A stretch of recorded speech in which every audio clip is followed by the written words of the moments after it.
It's man. It's Christian. Here's sitting at the grandma table.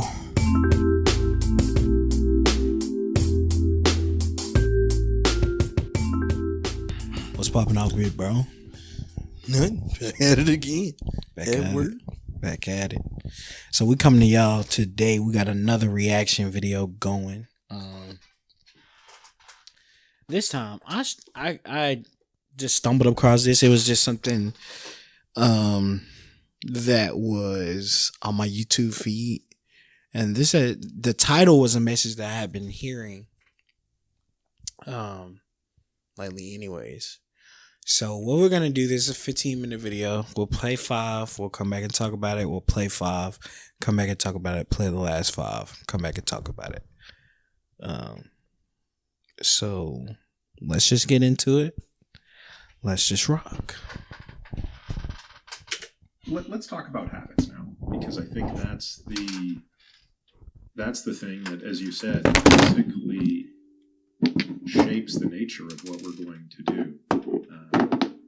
There's a saying that many people have said, and I won't even try to paraphrase it because at the moment it's escaping me, but the gist of it is like you don't rise to the level of your, what is it? You don't rise to the level of your training. You fall to the level, or you fall to the level of your training. And right, the original quote I think is from Archilochus, I believe a Greek philosopher, and said, "You don't rise to the level of your expectations. You fall to the level of your training." Yeah. And in Atomic Habits, I tweaked that or adjusted that to say, you don't rise to the level of your goals. You fall to the level of your systems. And so it's actually your habits that kind of create that baseline.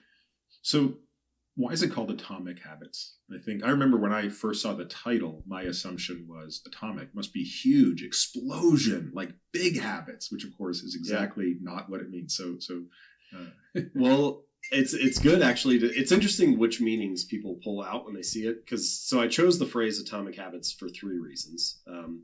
The first meaning of the word atomic is tiny or small, like an atom. And I do think habits should be small and fairly easy to do, especially in the beginning. The second meaning of the word atomic is the fundamental unit in a larger system. And that's the one that people often overlook, like atoms built into molecules, molecules built into compounds, and so on. And your habits are kind of like that. Each little habit is like a little atom in the overall routine of your day. You put them all together and you end up with your lifestyle or your daily routine. And then the third and final meaning is the one that you mentioned, the source of immense energy or power.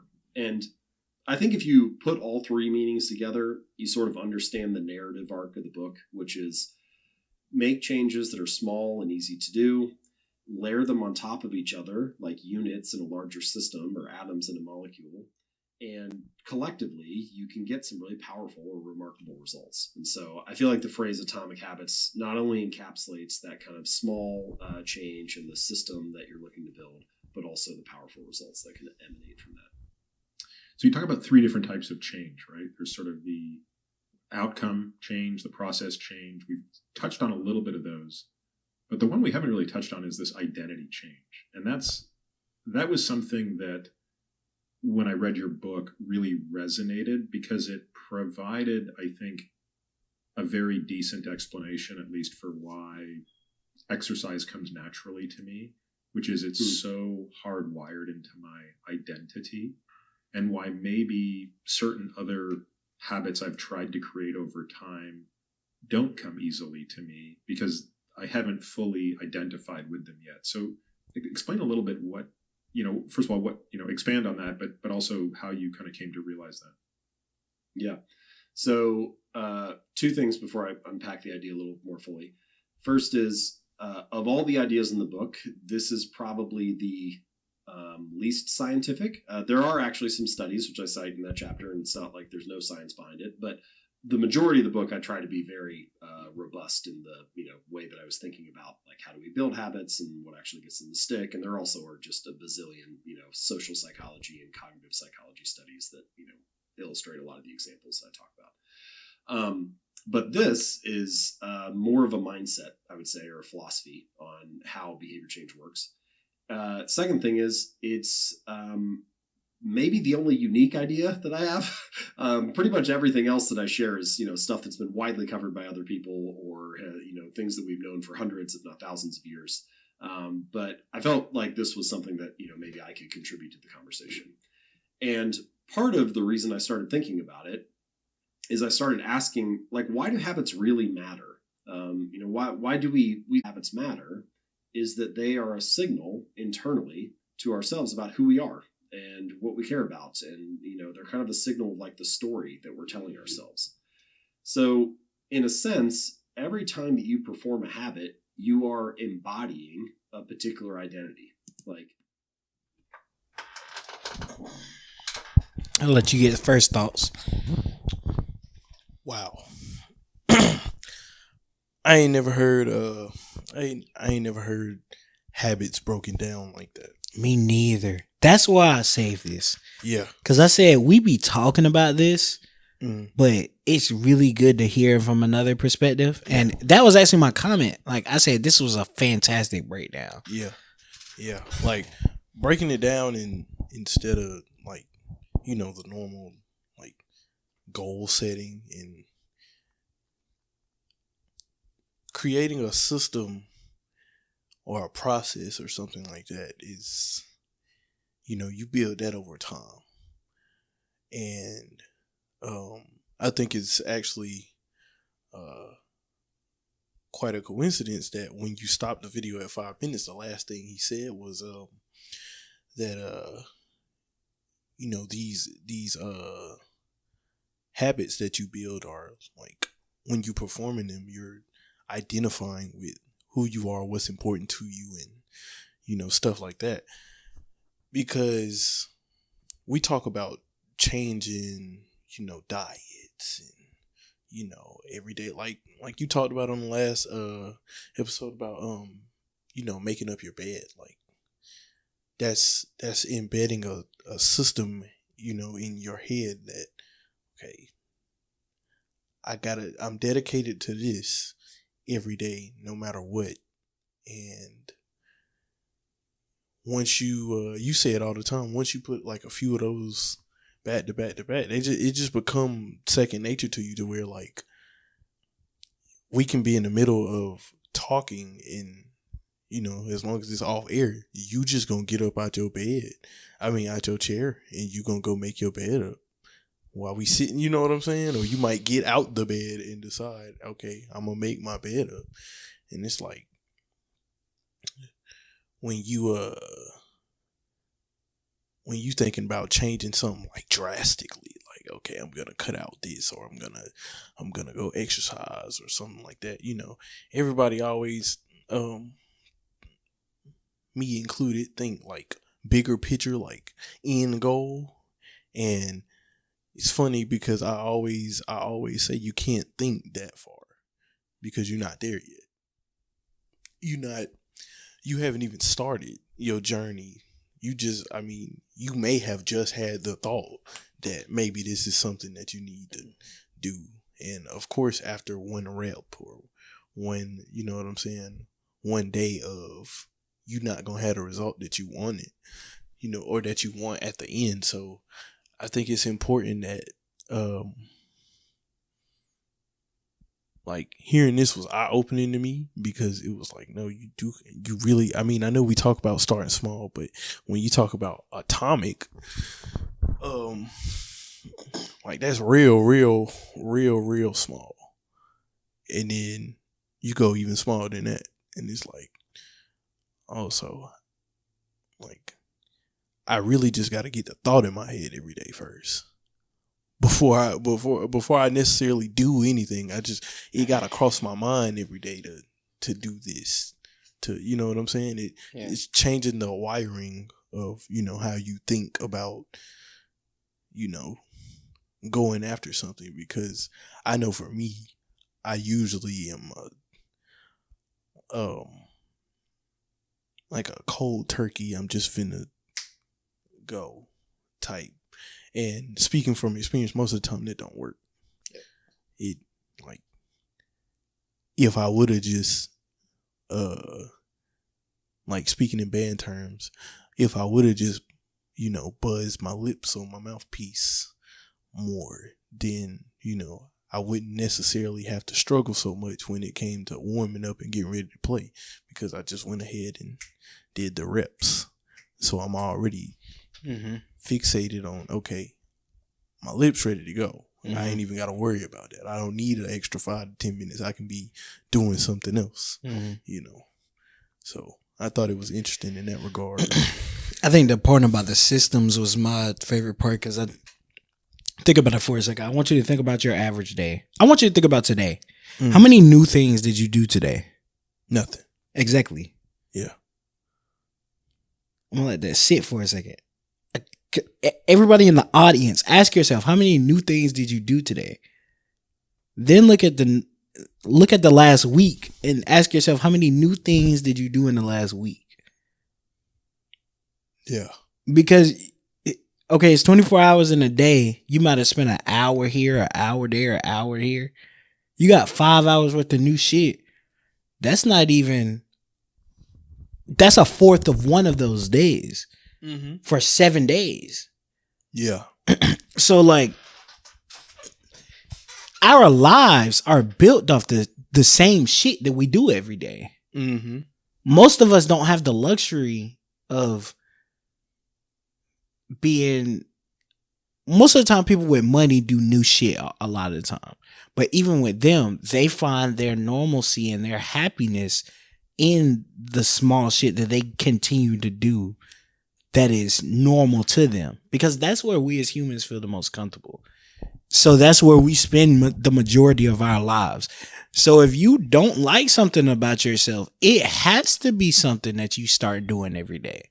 But it's never gonna get there if you don't change the small shit.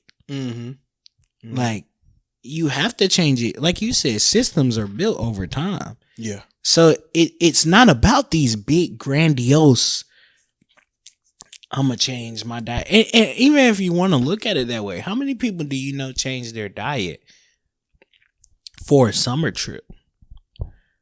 Yeah. For dating, for trivial shit. Like, yeah. And that's why they quit, because it reflects who you are. Like he said, like I'm saying, you cannot be someone unless you do it every day. Like, let's take it there. You cannot be unless anything unless you're doing it every day. Yeah. So it has to come down to the shit you're doing when nobody's looking, your character. The stuff you're doing on the day when you don't want to do it. Daily basis. Yeah. On the days when nobody's watching, what are you doing? Those are where...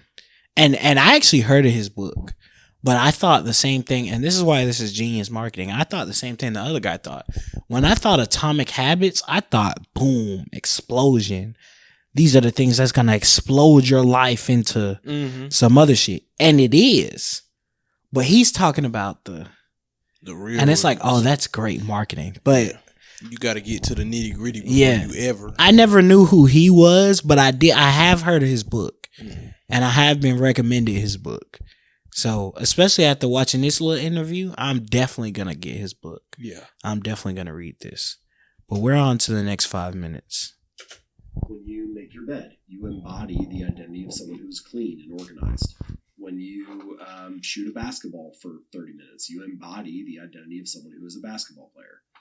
And, you do those things once or twice. It doesn't radically transform the story you have about yourself.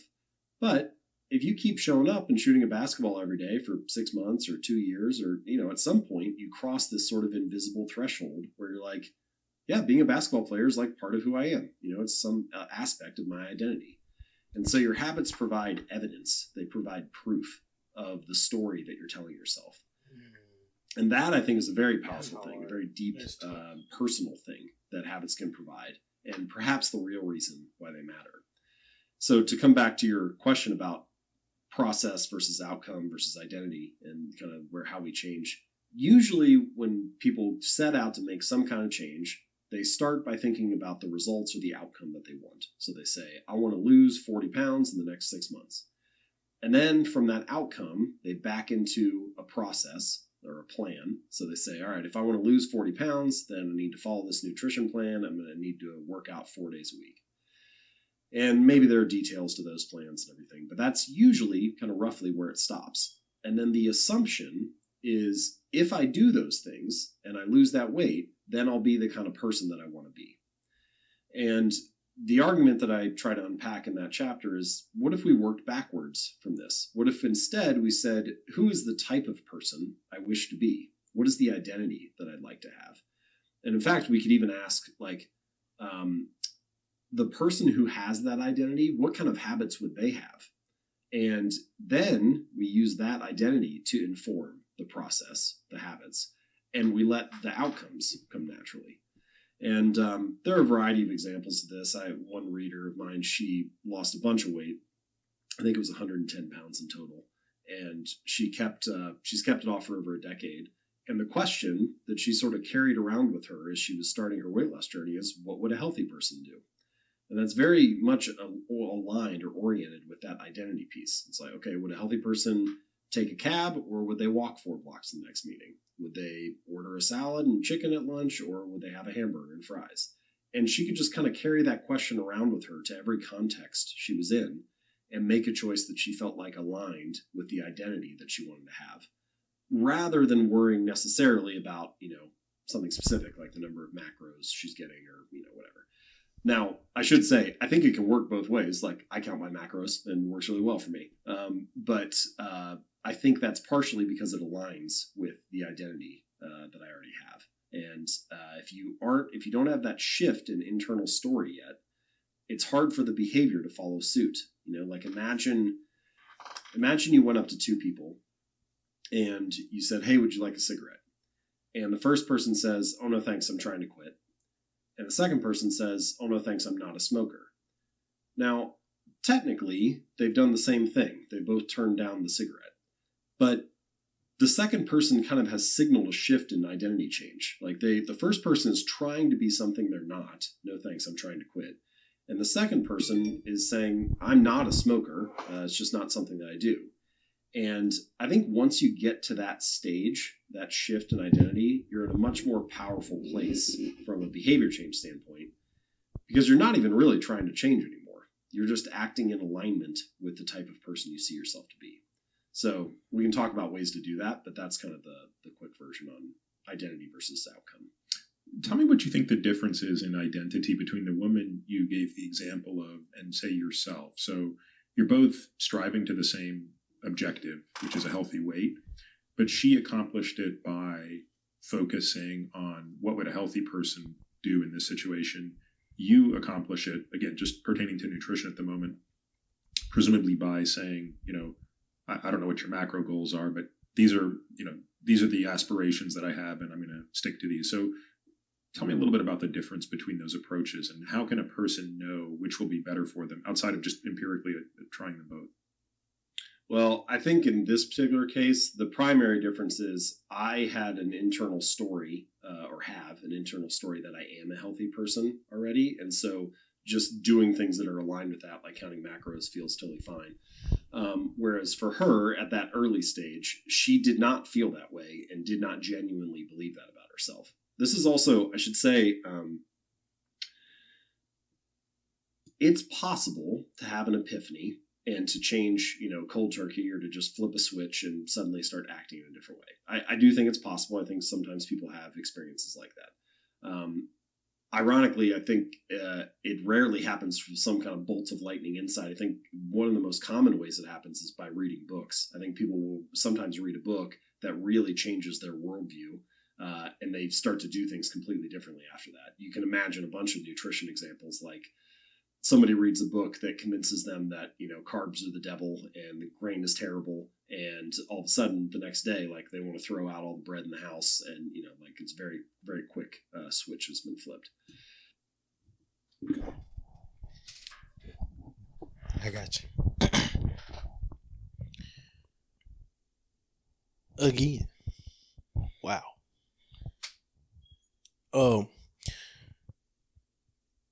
I like how he keeps saying internal story. Yeah. That's the key. Yeah, that's a hooker right there. That's like a okay, like, because that makes it sound better than you want to set this goal and achieve it. And internal stories sound like you trying to make a life change. You trying to, what did he say in the beginning? You trying to tell yourself a different story, based on your identity, like.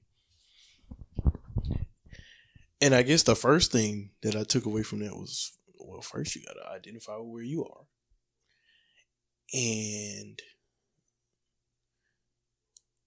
then you tell yourself not that like I said, in the first part, first thing to me is just getting the thought, in your mind. Like, I know we talked about it on one of the other episodes, or maybe we didn't, about how you was going to the store, and you never let that slip out your mind, but you might not have went the day you was like, man, okay, I'm going to the store. Mm-hmm. You might not have went that day, but it was every day where it was like, man, I'm gonna go to the store. Yeah. I ain't gonna necessarily restrict myself to, I'm gonna go to the store tomorrow when I get off, or nothing like that. But just know I'm going to the store. We going to the store at some point. And then you get to a point where it's like, okay, I don't want to go to the store, but if I just go, it's over.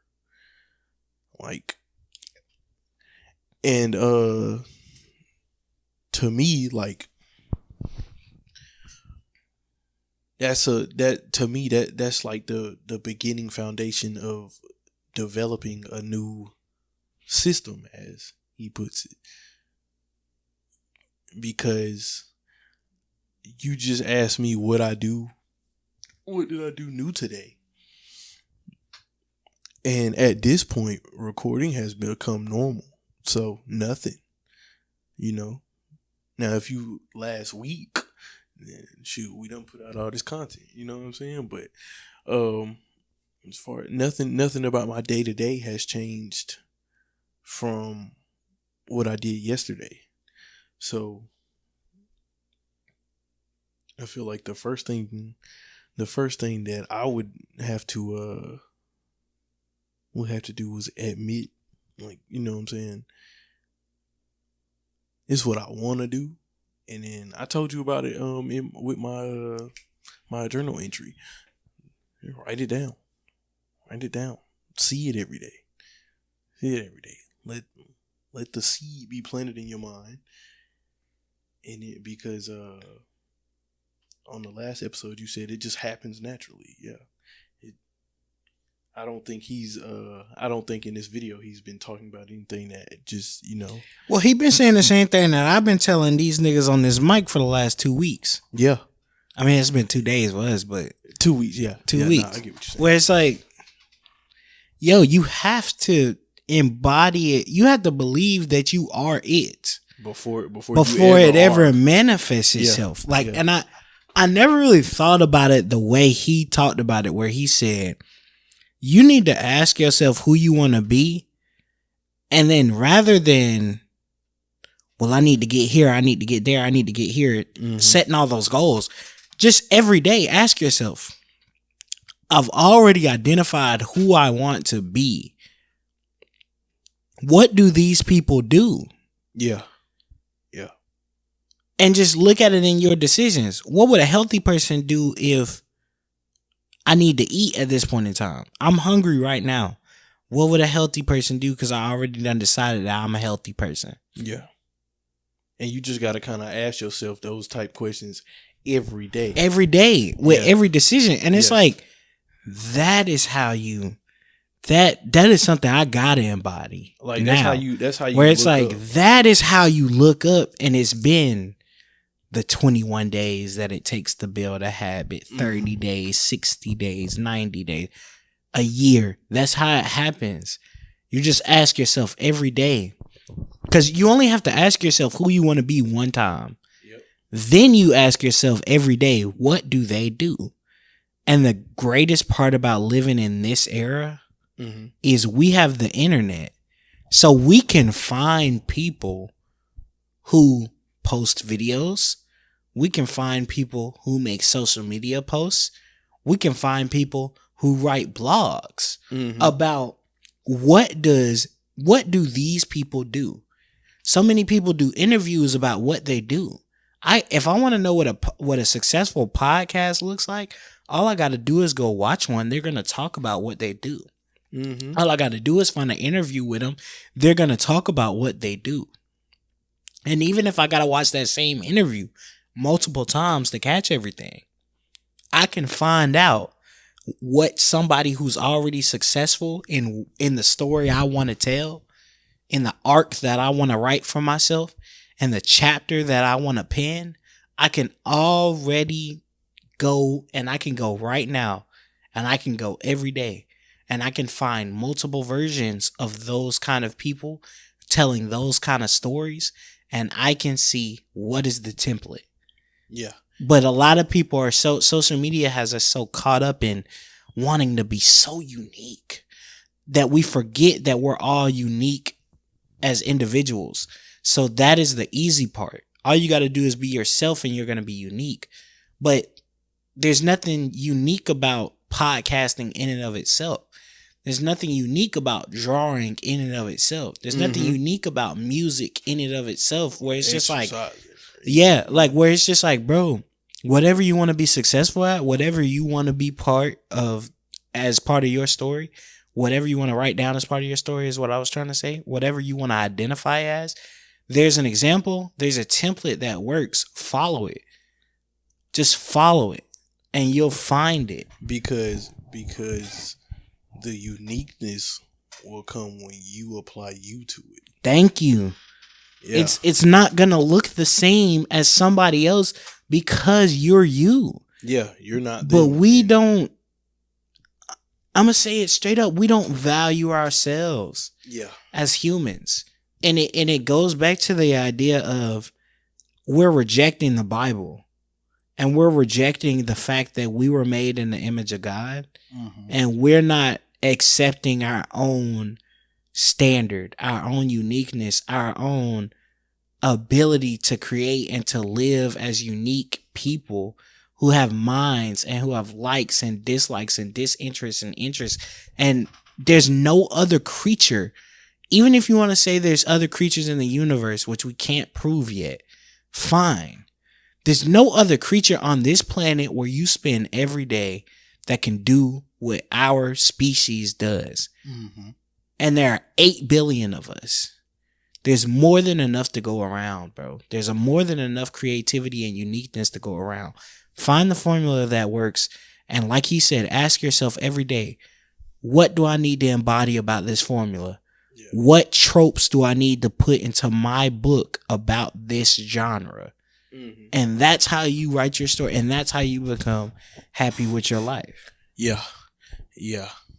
Nah, this video done opened my eyes into a whole nother.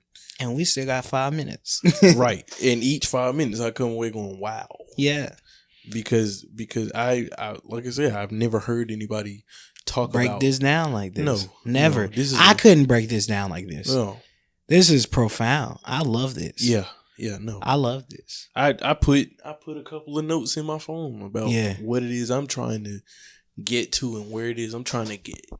And it's like, oh, I haven't been asking myself the right questions. Yeah. I just been kind of going and making it up as I go. Yeah. You know what I'm saying? And it ain't making it up as you go, but it's seeing the process that usually doesn't work and still trying to apply that. Yeah. Insanity. Yeah. Definitely. Yeah. Okay, let's finish this out. So, I do think it's possible. However, I don't think that changing through an epiphany is a very reliable way to change, and I don't know that it's something you can bank on or can plan around or strategize for. It might happen to you a couple times in your life, but I don't think that it's an efficient way to try to build a new habit. So if you can't change or hope to change through an epiphany, then what are your options if you want to change your identity? And I think the best avenue that you have is to cast votes with your actions. So in a sense, every action you take is like a vote for the type of person you wish to become. So no, doing one push-up does not radically transform your body, but it does cast a vote for, I'm the type of person who doesn't miss workouts. And no, writing one sentence may not finish the novel, but it does cast a vote for, I'm a writer. And I think this is like a meaningful difference between my approach or what I recommend and what you often hear. Like you often hear something like, fake it till you make it. And I don't necessarily have anything wrong with fake it till you make it. It's asking you to believe something positive about yourself. But it's asking you to believe something positive without having evidence for it. And we have a word for beliefs that don't have evidence. We call that delusion, right? Like at some point, your brain doesn't like this mismatch between what you're saying and what you're actually doing. And so to bring it back to your question about my friend who lost all this weight, I think you have to genuinely believe that story about yourself in order for the actions to start to feel aligned. And what do you do if you don't genuinely believe you're a healthy person or don't genuinely believe that I'm the kind of person who would track my macros or whatever? Well, I think you have to start with these very small habits. You have to start by proving it to yourself in some little way. Maybe it's just that you did walk the 3 blocks to the meeting and didn't take the taxi. Or maybe it's just that you did order a salad for lunch and not a burger and fries. And none of those things individually are going to change your body or even the story right away.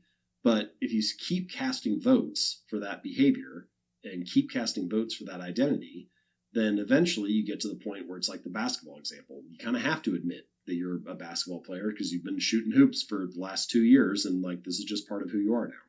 So I think that that's the primary difference between the two of us is that I already kind of had that story and early on she didn't. Now she does. So who knows? Maybe now she could just track her macros just as easily or even easier than I can. I don't know. Yeah. I wonder how that process changes in this person after 10 years. I mean, most people understand that losing weight is actually not that hard, but keeping weight off is exceptionally hard. So what your friend did, yes, losing 110 pounds is remarkable, but the fact that she's kept it off for a decade is actually what's remarkable. And I'm curious as to what the temporal sequence of events is where, hey, for the first year, it was a daily struggle of what would the healthy person do? What would the healthy person do? What would the healthy person do? And at some point that transitions into, I'm a healthy person. This is what I do. I'm a healthy person. This is what I do. And then it becomes so autonomic that you can even slip up for a day and it feels wrong. Like it's like, oh God, that cotton candy's horrible. Like I don't ever want to eat that again. Yeah. Well, you said something similar to that a few minutes ago about how like it bothers you to not work out sometimes, and Nir Eyal, who also has written about habits, has kind of a little measure for that where he's like, his measure for whether it's a habit or not is, does it bother you when you don't do it? And I think that's a signal that it's kind of aligned with your identity. It's like, I kind of feel like I'm not being me if I don't do this. And to your point about it taking a long time, it can take much longer than you would think. I mean, my friend told me she had to lose 60 pounds before the first person noticed, before she ever heard anything from somebody else. Wow. And that's a lot of weight and a long time to be working in essentially what feels like a vacuum. It feels like you're just doing it for yourself, no external feedback from the world. So, this comes back to a lot of the things we've already talked about process and falling in love with the system. And, there are a lot of things that go into it, but it definitely is an internal journey and it definitely will take longer than you would imagine in a lot of cases.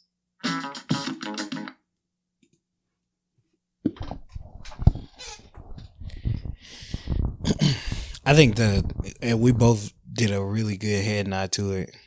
When he said it'll start to feel wrong when you don't do it, that's facts. I think that's when you done beyond, like you've been on your stride at that point. Yeah. Like you catch a stride when you starting to go, okay, I'm putting a few of these together. But when you realize, oh man, I didn't do, and you get the feeling like, man, damn. Like you get to asking yourself, like, all right now, This the standard now. We talked about that a few episodes ago when you had asked me that, and you was like, is it ever a thing where you just, if you have a bad day, you focus? It's like, no. I think it's you be so locked into.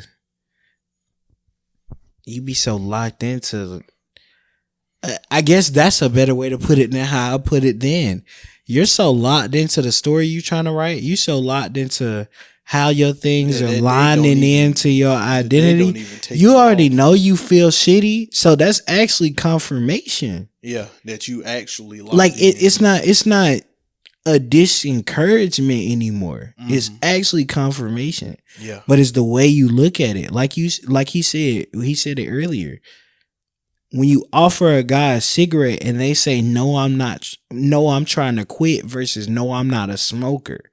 It's the thing that you say all the time. The way you say things. Yeah. The way you put it out is what you embody. That's the way you do things is the way you put it out. That's the way you embody it. That's very important. And yet we still look at things as such nobody takes their life serious enough. I won't say nobody. It's just most of the people that I grew up around and that I see on a daily basis. And I wish it was just kids, but it's not just kids, to the point where I have to say, man, we don't take this life serious enough. We're not really bought into who we really want to be. And so we just let life mold us instead of molding our lives. Nah, for sure.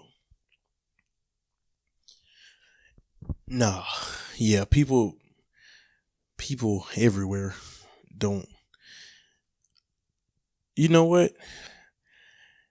Everybody don't you don't hear it kick to you like that. No. That's what I was trying to say. Never. Yeah, you don't hear it. You don't even hear these type of conversations. No, not about much less talking about kicking it to you like that, breaking it down that articulate. No.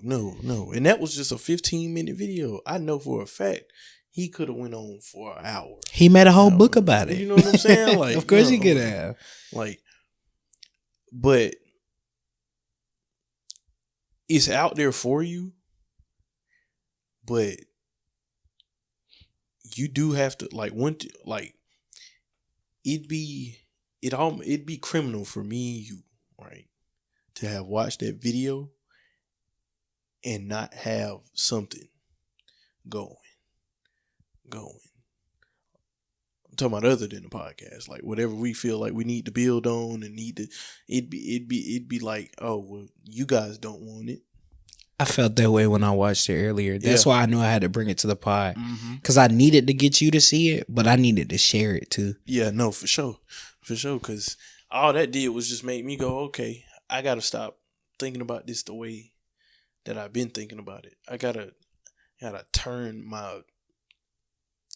you know what it is, bro? You got the blueprint now. Yeah. There's no more excuse of, well, I just keep trying to keep throwing shit at the wall and it's not sticking and I keep hitting my head against I got the information. You have the information and you know how to do it now. It's not a thing where you're ignorant towards the truth. Yeah. If you don't apply truth once you know it, that's on you. Yeah. You know what I mean? If the system don't get rebuilt, then you don't have anybody to look at. You don't have any. There is no more. Oh, well, I ain't never heard, or you know what I'm saying, or especially, and we're gonna keep bringing it up. Especially not in this era. It's out there. That was just something recommended to me on YouTube. I'm not subscribed to bro's channel. I know because the guy's channel is not the author's channel. He's just an interview guest. But I know of his book. But you still didn't know. But this was recommended to me in my homepage because of the things that I watch. And so that's a habit in and of itself. Like, YouTube will reward you for what you watch habitually. If you habitually watch stuff like that, they're going to recommend you more stuff like that. So like the information becomes easier and easier and easier and easier to get. once you get You the done build ball up a rolling. rapport. You done. Once you get the ball rolling, Yeah. because all they want to do is keep you on the platform. Mm-hmm. All they want to do is feed into what you like. Yeah. So if you tell them you like something different, they're gonna change what they're giving you. Yeah. It's the same thing with the energy you put out into life. When you change up what life thinks you want, it's gonna start giving you things back Yeah. that are different from the things that you used to want. Mm-hmm. Mm-hmm. That's just a fundamental principle. You gonna look up and people gonna start looking at you different, asking, well, what's done got into you? And, stuff like that. And, we usually hear stuff like that and we take it for a negative connotation. But it's about time we start taking that stuff for positive reinforcement. Like, no, if somebody asking me after a while of me just drinking water, you know what I'm saying, or eating healthier, and you getting swole or anything like that. Like, if somebody asking, oh well, what inspired this change? Oh, you noticing that?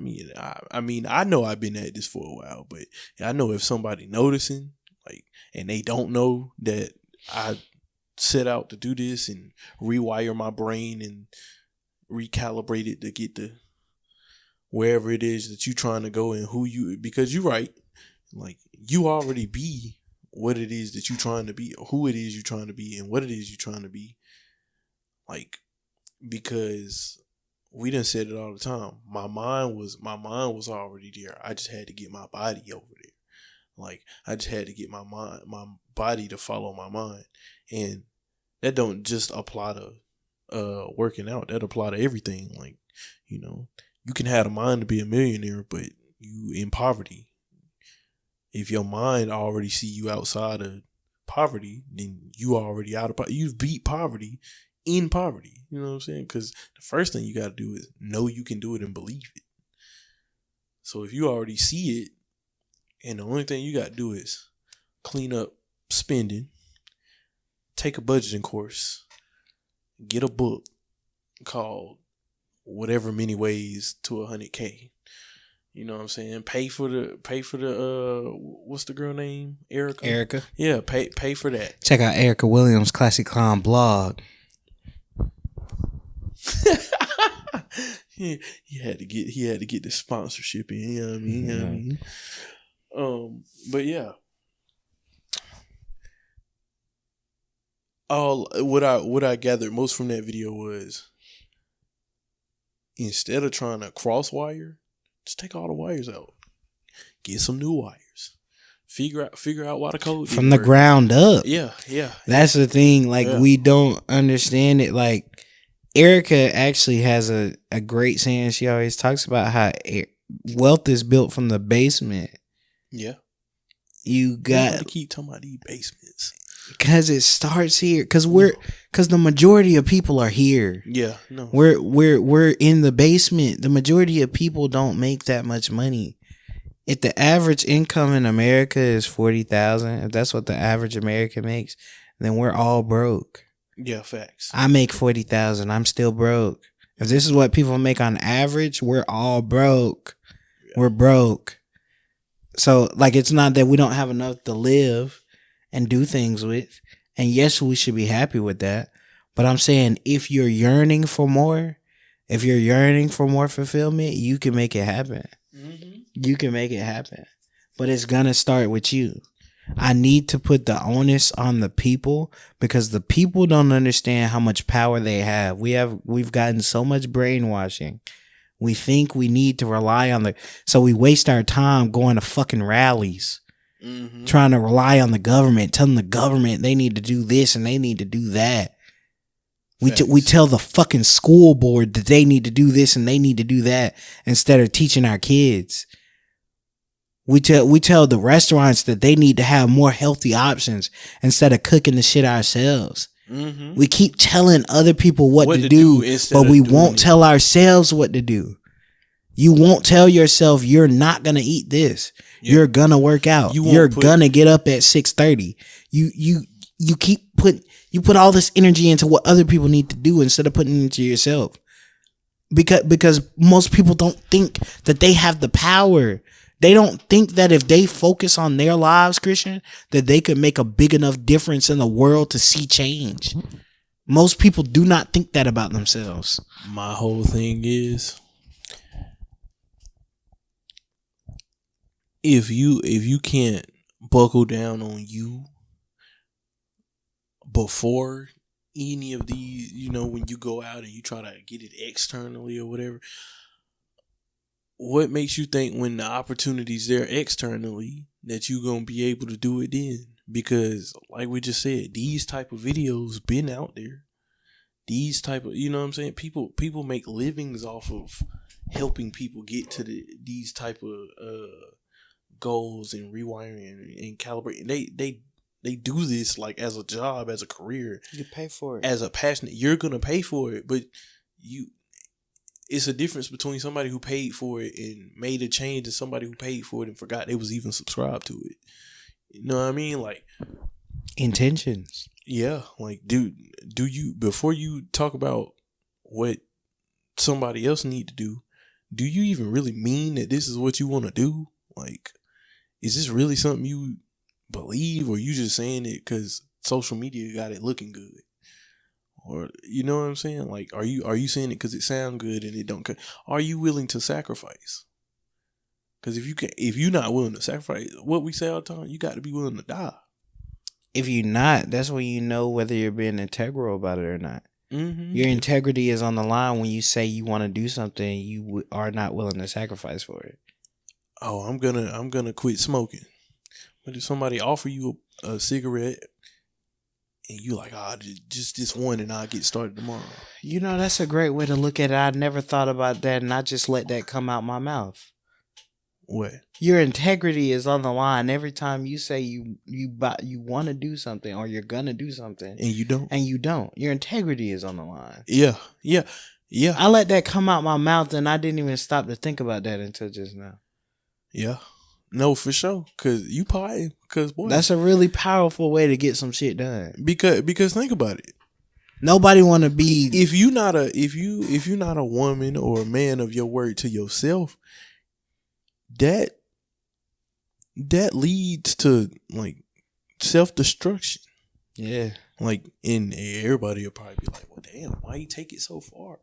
Because if you can't keep your word to yourself in changing some shit about you, or, you know what I'm saying, or, bettering yourself when nobody looking, oh my goodness, when the eyes is on you, like, you know how bad it's gonna feel and be when, you know what I'm saying, and somebody coming to tell you. That'd be like if I told you, yeah, I'm gonna make sure that I come in here with you every day and we record and this, that, and the third, and then we get about 2-3 months down the line, and then one day I just be like, nah, I don't even want to do this no more, and then you be like, damn, boy, what happened? You ain't locked in no more? That's when most people get defensive. How could you how could you say that? And it's like, nah, I'm just going off your word now. You told me out your mouth that this is what you wanted to do. I'm taking you at your word. Your integrity, like you said, your integrity on the line. You say that to somebody, the first thing they're gonna think is, so you calling me a liar? And it's like, I hate to burst your bubble, but if you don't get up and do what you said you was gonna do, then you what? Lie. Which would make you a what? Liar. It don't. What Josh say? Well, I ain't calling you a truther. Yeah, facts. It's like no. I mean, I can't call you. I can't say you a man or woman of your word if you can't keep it to yourself. That's why it's so important to at least have your word. Exactly. You at least got to have that. But we're so comfortable lying to get what we want. We've even turned. I'm gonna drop a bomb on your head. We're so comfortable lying to get what we want that we'll do it on a daily basis for something as little as a piece of pussy. Yeah. And nobody thinks about it like that. But that goes to show you, like he said, it tells you about what you value. Mm-hmm. So if you willing to sacrifice your integrity for some pussy, that let me know what you value. That let me know what your highest priority is. Mm-hmm. The things that you do on a daily basis, let me know what your highest priorities are. Yep. And people, they don't look at it that way. They don't understand it that way. They're not taught it that way. They're not seeking out that kind of information. Mm-hmm. They're going to hear me and they're going to say, this nigga's a loser, this, that. And that's okay. But when the cards lie out on the table and what Drake say, when we get the jokers out of the deck, mm-hmm. let's see who really playing. Like, let's see who's playing for big money and for big amounts of happiness. And when we start comparing lives, I don't compare lives, but when the people who aren't doing it start comparing their lives to mine, because they will, and they start hating me because they're comparing their lives to mine, the only difference is gonna lie in I took that information serious. I'm telling myself the hard truths of, hey, Maya, the reason you're not in better shape ain't because you don't know how to do it. That ain't never been. You just be lying to yourself. Yeah. Your integrity gets killed every day, and then you want people to take you at your word and respect you. How could they? Yeah. And we like to dress it up as, well, I mean, they don't know that I said I was going to do this, but they know about this, and this. And it's like, it doesn't matter. Like I said a couple of episodes ago, last episode, before you represent yourself out to the world, you got to be who you are in here when ain't nobody looking. That's before you walk out of here and go out into the world, who you want to identify as is who you need to see when you look in the mirror. Like, I mean, they like, because you could look at it, you could say, oh, well, they don't know this, they don't know that. Yeah, but I mean, nigga, they do know that you don't want to be fat. Right. But you're not doing nothing to it. What they do know is you keep complaining about your money issues. Mm-hmm. What they do know is that you keep complaining about how these hoes ain't shit. Right. Like, so it may not be that they don't know all the insecurities directly, but they see they're reflected. Mm-hmm. But we don't look at them, and we're scared to call the people out because we be feeling like, especially as black people, so many people have told us since we was children that we need to stay, quote unquote, in our place and that we need to mind our business. Mm-hmm. But the thing about it is, when your business is affecting mine, I'm always supposed to. Yeah. That's how it is in the world. Mm-hmm. If me and you both got companies and your business is affecting mine, I'm going to let you know about it. Yep. Or I'm going to terminate your ass and I'm going to make you pay the consequences for it. Yeah, facts. So when these people, these black folks start getting money and y'all telling them to stay out y'all business, don't be coming to them when they not coming back to the community giving. They put in the work. They changed their habits. They changed their life. They wrote their story different.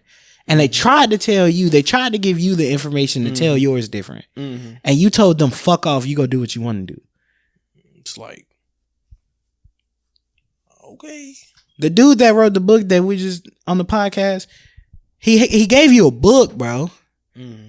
Not only did he give you a book, if you didn't want to go buy his book, he gave you 15 minutes for free. Facts. For free. Facts. Only thing you got to pay is your attention. Y'all ain't heard me. Y'all didn't even hear me when I said that. Try to pay attention. Real shit. Niggas say pay attention. No, the only thing that you had to pay was your attention. That specific video. But you're going to find it. You're going to find what you're looking for. Seek first. Seek ye first the kingdom of God. Come on. Like the principles are all laid out. You just follow them. And it just makes so much sense. Yeah. It makes so much sense. Seek the info. Seek the you have to seek the help and you'll find it. You have to. seek to. seek the results and you'll find it. You have to. But my thing is, y'all think just talking about is seeking. That's not seeking. Right. You know what you do when you seek? You watch, you listen, you read, you learn, you apply. Yeah, that's a good way to break it seeking. down. That's seeking. Go ahead and repeat that again. You watch, you listen, you read, you learn, you apply. How many niggas is watching this type of content on YouTube? How many niggas are listening to the audio books and the audio podcast for this type of information? Mm-hmm. How many people are reading the books? If you're not doing any of those three, you're not learning. No. So if you never learn, how could you apply? And we can use the excuses, even though I don't think they necessarily had an excuse either. But I can't talk about the generation before us. Yeah. They didn't grow up with this shit. But my God, we did. Yeah. We don't have an excuse. No. We got a supercomputer in our pocket. Like I said, it's only unfortunate if you know you're gonna succumb, if you're gonna succumb to the expectation. Yeah, our expectation ain't gonna do nothing but go up. And every generation after us is just gonna continue to go up. Why? Continue to go because up. now that technology's in play. Oh man, now that the definitely don't have internet an is in excuse. play. I I know we talked about this a few weeks ago, but it's something y'all gotta get in y'all heads. Because come up out that depression and shit, bro. Look at the opportunity in front of you, bro. We can look at that shit is so yesterday. We can look at the older generation and we can say, well, y'all got it too. No, but we had it full throttle. Nigga. We grew up with it. From the time we was born until the time that we die and other generations come after that. There's going to be technology in the world. So, like, as much as we can say, nah, y'all still young and all that. Yeah, nah, that's a different episode. The people that's my age, younger, by a year or two, older, you know what I'm saying? Like, nah, bro, we, it's a reason that y'all the future. Yeah, because technology is the future. That's where but that was for people 20, 30, 40 years ago. The future's right now. Whatever future they was talking about is right now. Thank you. It's right now. Everything that people thought was, oh my God, they'll never have. They done already made. They done already did. They done already. Don't let life pass you by when it's in your pocket. Man, what? That's a word. That boy potting. Don't let life pass you by when it's in your pocket. It's in your pocket now. $1,000, $1,200. You pay more than your rent for life. For life in your pocket, and you not gonna use it. For a money maker, for an attention grabber, for a communication device, for a library. We can't spend our whole life in it's portrait just mode. $1,000, man. We can't spend our whole life in portrait mode on these iPhones and not know. We don't even know the full extent of how to use a lot of these teenagers, bro, are fucking editors. Mm-hmm. A lot of these kids are fucking photographers, and they just look at it as a tool on it's so easy they don't even know what they can do with it. Mm-hmm. London been making dance edits. Like she had a whole Instagram page about it, and I'm just like, yo, she doesn't understand. She's doing the type shit that I started on. Yeah, them tough. Like the type, like she's doing, like London she'll just be 15 this year, right? Mm-hmm. So that means she's been doing this since 12, 11. Mm-hmm. Real early. Because that was years ago. TikTok wasn't even TikTok. It was still Musical.ly when she was doing that shit. These kids don't even know what Musical.ly is. But Christian, that's how long London been doing it. That's what I'm saying. When niggas look at me and say, oh, Maya been editing this since he a genius at this shit. Okay, so what about the kid that's in my family that been doing it? She's a genius. Like everybody needs to pay attention here. Everybody needs to pay attention here. That's not a skill. That's not a skill that goes away. No, it's not. No. Like it's not a skill that goes away. Everybody needs to pay attention right now. Yeah. And somebody needs to cultivate this. And somebody needs to be guiding her and everybody, because we're lost. And we keep thinking that we don't have the power to change our atoms and our habits, our atomic habits. Mm-hmm. We don't think that we have the power to change our full lives because we don't believe in the power to change our miniature lives. Right. We don't believe that we have the power to change our day to day. So we'll never change our year. Yep. We'll never change our decade. We'll never change.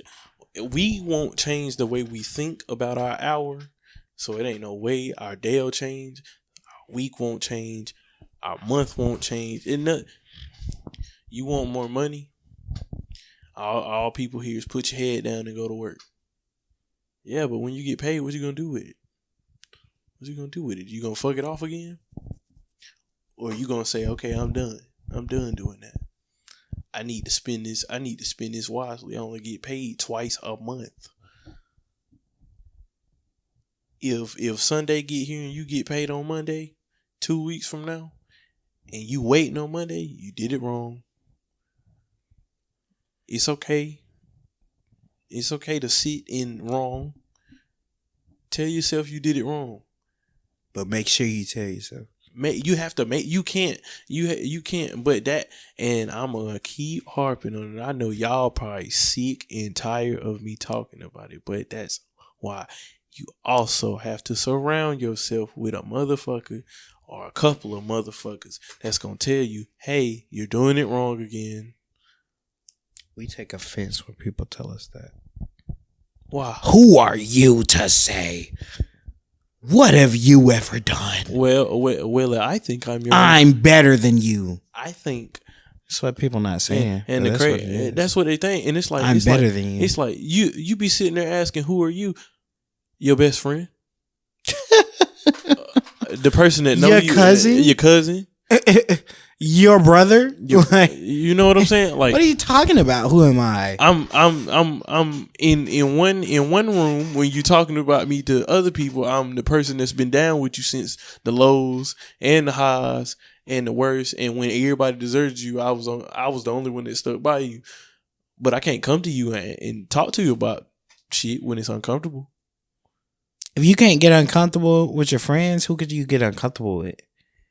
If you can't have those kind of conversations, if those conversations can't go left and you make it right again, how could you? You'll never learn. If your significant other can't tell you, "Hey man, I ain't gonna lie," you set your own expectation. You're not meeting it. Then who could? Who could tell you that if they can't tell you? The person you fucking can't tell you that. Come on, bro. What the fuck?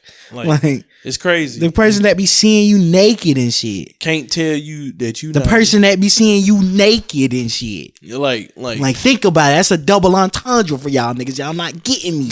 I've been dropping a lot of these today. Y'all not even hearing me.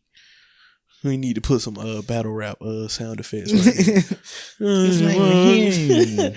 Need to drop one. We gotta get a soundboard. Gotta get one of them bitches. My stupid ass will love that shit. Damn. Oh boy, here go Maya again with the damn doom. That's another money thought. Ka-ching. Nah, but for real, say some shit like that. Drop a bomb. Boom. Boom. Go hear that shit. Go hear that shit all episode. You make me so sick of like, they gonna hate us when we get a soundboard. Yeah, for sure. Nigga, it's probably an app with a soundboard on this shit. I need to stop playing around and find one.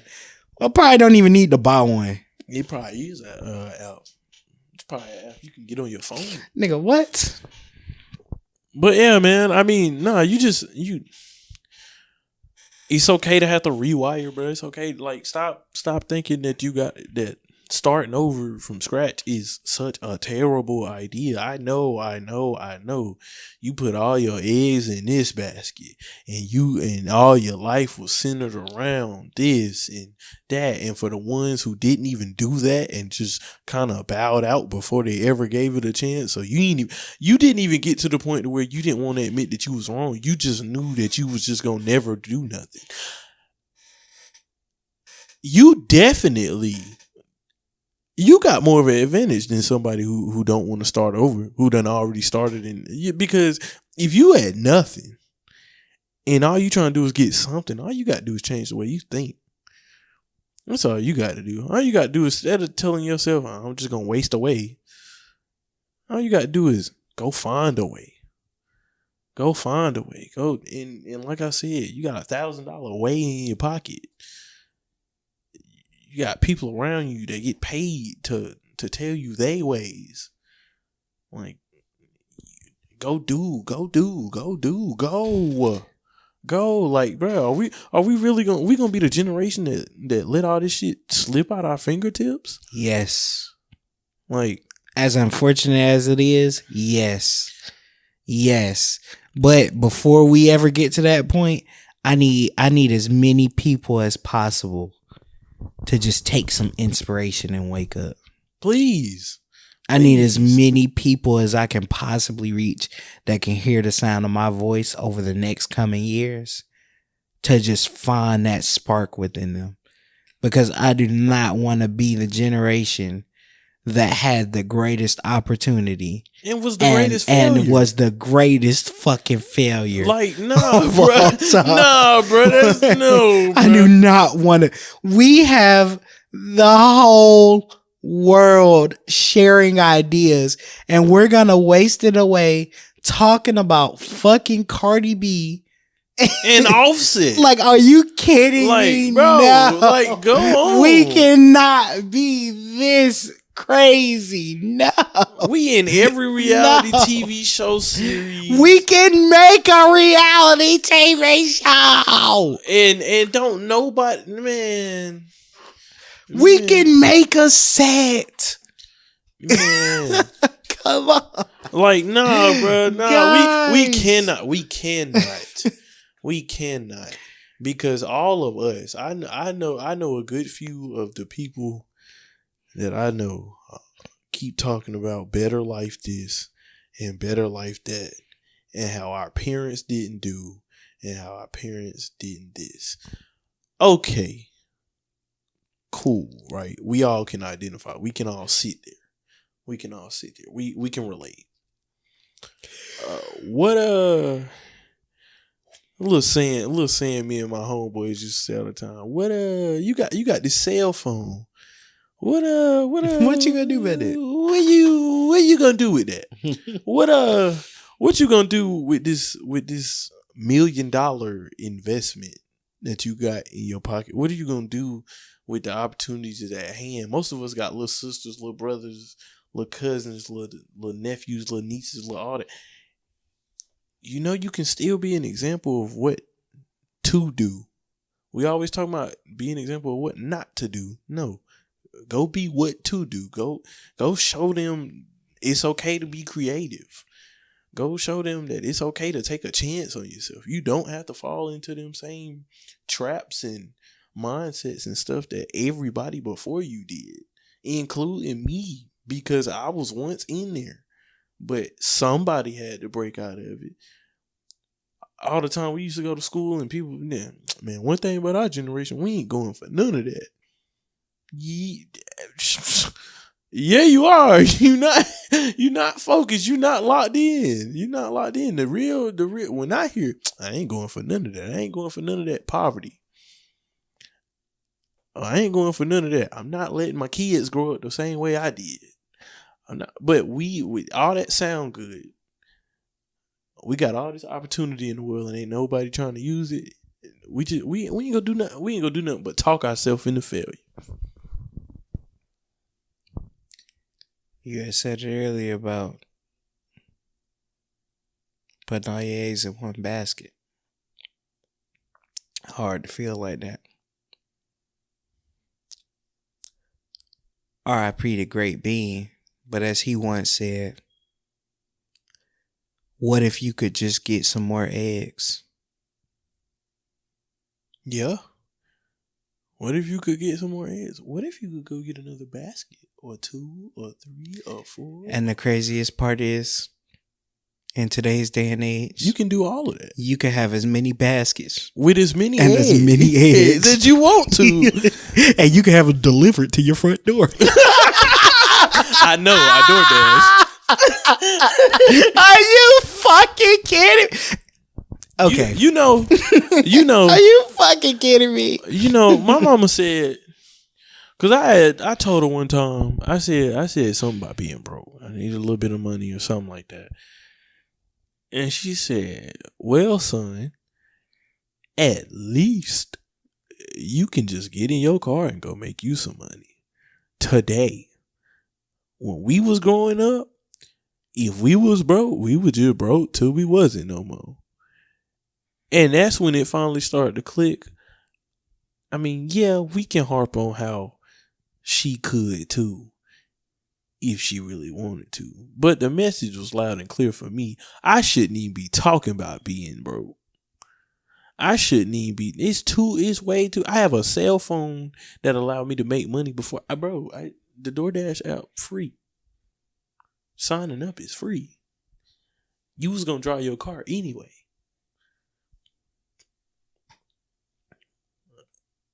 You know, if you go DoorDash $50 a day from today on, you be up 15 bands from today on. And this episode is getting recorded On the 28th. the 28th of February. If you went and DoorDashed from today, matter of fact, whenever this episode go out, if you DoorDash from that day on, you would be up $12,000.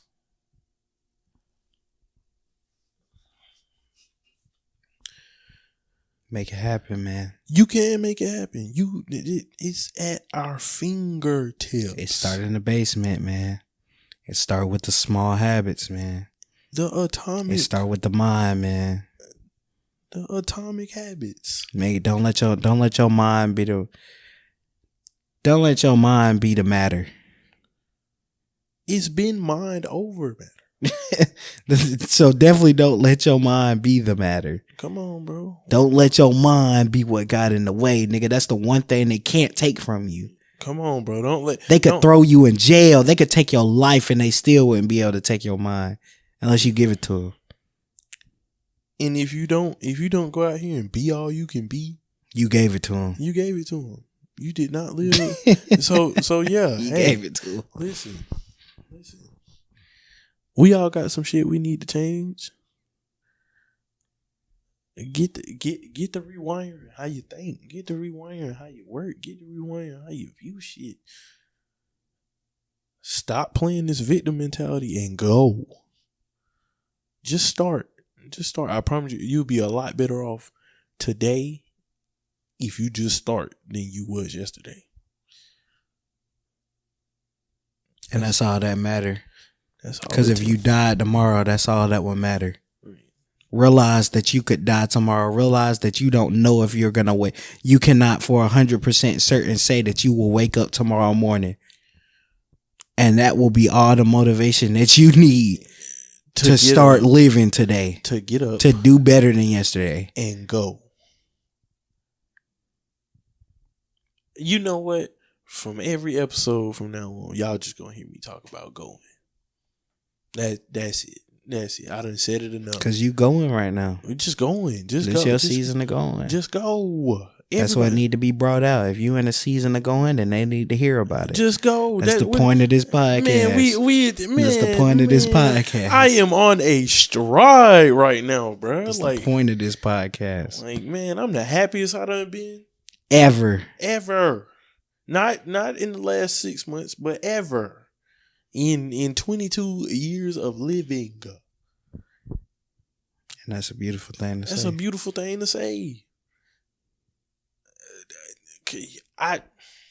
It's not as difficult as you may think.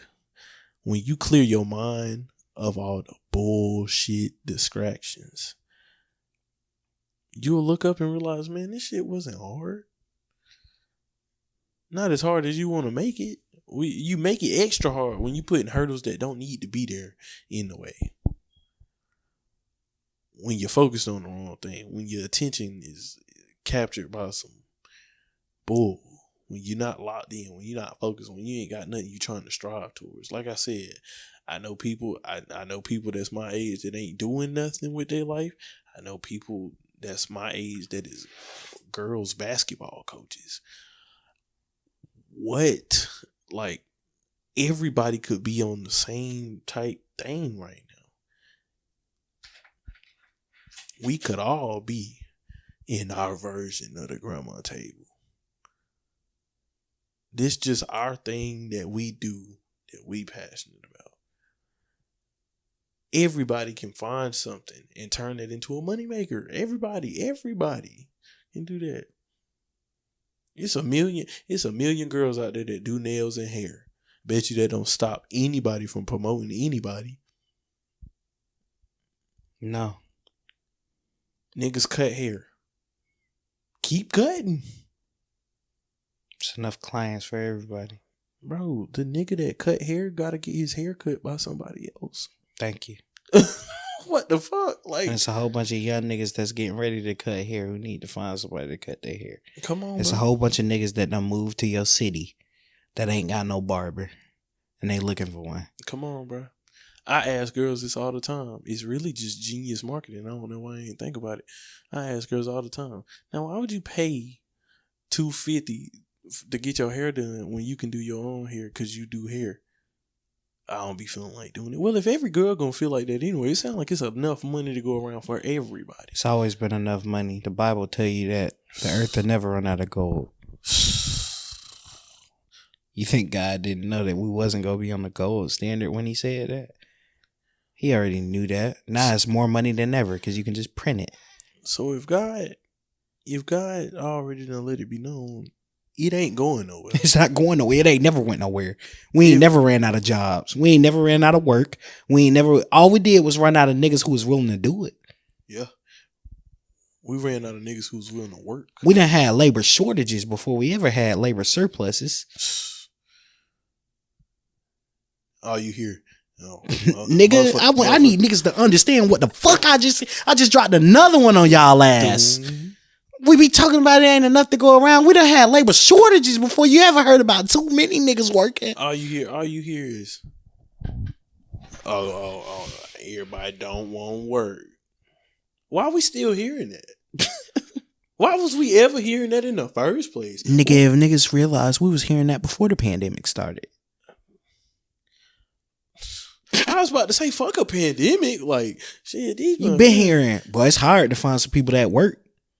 It is. It is. That's what we need to be asking. Insert Nick Young meme? Like, well, what?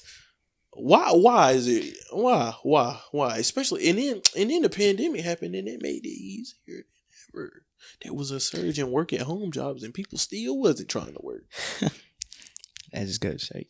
They made extra. You know what the real problem is, Christian? They made extra work at home jobs. These jobs wasn't even existing. They created work at home for y'all. And the crazy part is, bro, that just gotta show you, bro, niggas is lazy. Bro, niggas was saying, yeah. When I say niggas, I mean people. That man, same. Niggas was out they mouth telling me, yeah, I just rather keep getting this unemployment. You're like, are you kidding me? At least tell me you taking advantage of getting this unemployment while you doing some shit on the side, while you building up a clientele, or while you niggas was getting free money and still wasn't doing no work. You know, these lazy ass niggas ain't trying to get to no bag. Wait, I refuse to be one of you niggas. You people. And don't let yourself be one of them people. Please. If you hear this and you end up being one of them people, you wasted a good opportunity. You doing yourself a disservice. Don't do that. You listen to this podcast. Our audience is better than that. Facts. If you listening to this, current, future, if you listen to this, go strive for something. You better than that. You can do better than that, and you can be better than that. And all it takes is a change in the mindset. It don't take a little shift in the habits. Atomically. told you I got on here. I got on here with the fear of speaking. I just got on here, and here I am. This was this nigga idea. What? This is the equivalent of I'll pay you to start rapping. Yeah. What's the difference between you right now and Lil Baby in the studio then? Nothing. I'll pay you to The get out location? I mean, because it's $1 million idea. Thug only paid Baby 500. I ain't have to pay you shit. No. Just get in here. No. You can do it, man. Hey, man, we appreciate y'all rocking out with us, man, for another one, man. Y'all know it. We'll be back with another episode, man. Y'all tune in every week to hear these gems you know you need to hear till you heard them. And it was all up in your eardrums. But until next week, gang. Peace.